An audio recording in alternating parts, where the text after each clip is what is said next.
আলোচনা করেছি, অনেকে দিতে চাইছে, আমাদেরকে বলছে আপনি উঠে, আপনার এই ব্যাপারটা উঠে আমি কিন্তু আলোচনা করি বলতেছি, এটা আমরা অনেক কিন্তু জানতে কিন্তু আলোচনা করছি দেখি। তো আমার মনে হয় মানে এই বিষয় নিয়ে আমরা আলোচনা করি। 1000 টাকা করে গাড়িতে বর্ডারে যে গাড়ি আসবে সেখান থেকে আমরা 1000 টাকা আমরা অ্যাসোসিয়েশনে আমরা দিব, এবং আমরা কন্টিনিউয়াস যেটা নিয়ে আসবো সেটা আবার 1000 করে দিব।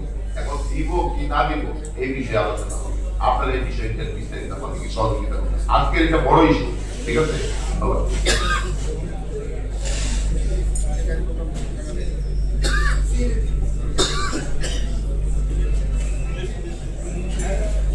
ধন্যবাদ। আপনারা সভাপতি মহোদয়ের যে বক্তব্য বা যে উদ্দেশ্য বা যেটা উনি বলতে চেয়েছেন সেটা সম্ভবত বুঝতে পেরেছেন।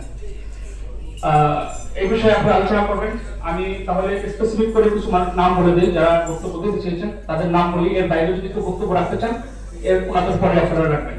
এবং যারা বক্তব্য নাম এখানে করতে চেয়েছেন, যারা বক্তব্য রাখতে চেয়েছেন, তারা এই নির্দিষ্ট বিষয় নিয়ে আলোচনা করবেন। আমার মনে হয় যদি পিছনের বিষয় নিয়ে আলোচনা করেন, আরো অনেক বিষয় নিয়ে আলোচনা করেন, তাহলে অনেক সময় লেগে যাবে। আমরা চাই সংক্ষেপে, যারা বক্তব্য দেবেন সংক্ষেপে বক্তব্য দিবেন। যারা মোহাম্মদ শিমুল ভাই চট্টগ্রাম, মোহাম্মদ শিমুল চট্টগ্রাম, আপনি দাঁড়িয়ে যান, ওখানে দাঁড়িয়ে আস্তে আস্তে যাওয়ার সময় দাঁড়িয়ে যান।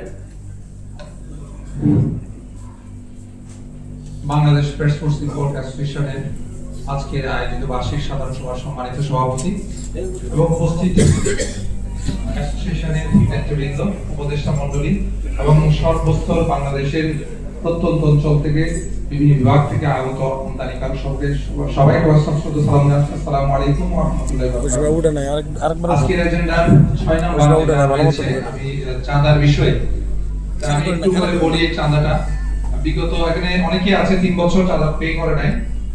আমি মনে করি এটা অ্যাসোসিয়েশন